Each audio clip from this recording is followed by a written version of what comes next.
Тайният живот на цифрите. Събиране и изваждане.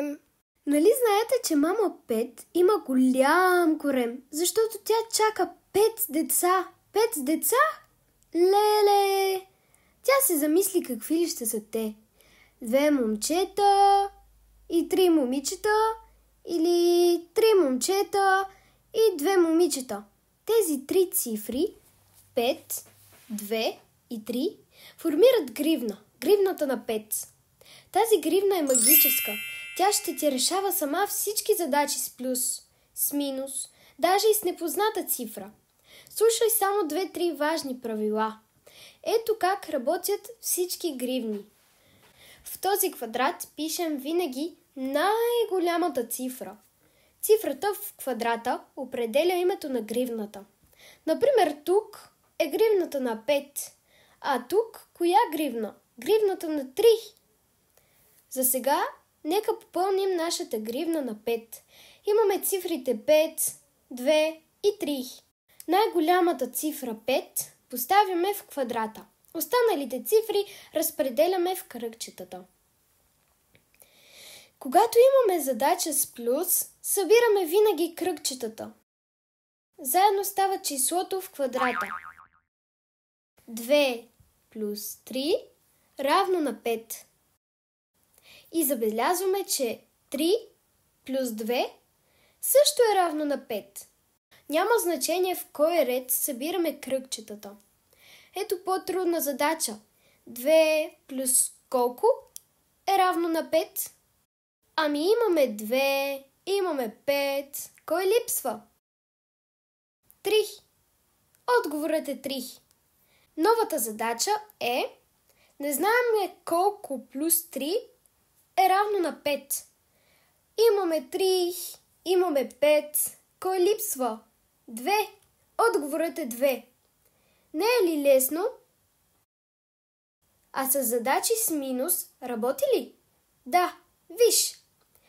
Имаме 5, смахаме 3. Кой остава? 2. Отговорът е 2. Друга задача. 5 с минус 2.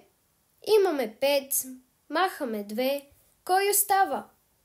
3. Отговорът е 3. Виждаш ли? С задачите с минус тръгваш винаги от цифрата в квадрата, най-голямата. Това е важно, защото може да има капан. Ще ти го обясня по-късно. Сега с по-трудните задачи. 5 минус колко е равно на 2? Прави го ти вече. Имаме 5, цифрата в квадрата. Имаме 2. Кой липсва? 3. Отговорът е 3. 5 минус 3 е равно на 2. И последно, 5 минус колко е равно на 3? И имаме 5, махаме 3. Кой липсва? 2. Отговорът е 2. Виждаш ли колко е чудесно? Дай последно да повтаряме важните правила. Когато създаваш гривната, коя цифра трябва да поставиш в квадрата? Най-голямата. Тя какво определя?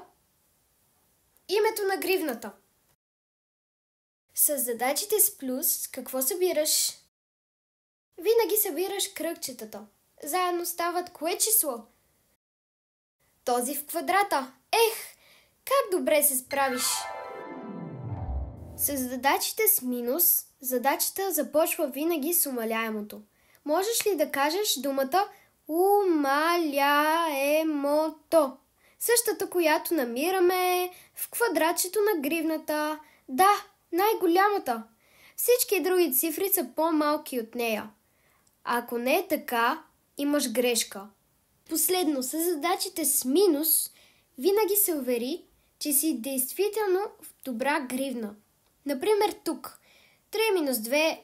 В коя гривна си? В гривната на 5. Не, в гривната на 3. Нали умаляемото е цифрата в квадрата? Тогава ще разсъждаваш с тази гривна, а не гривната на 5.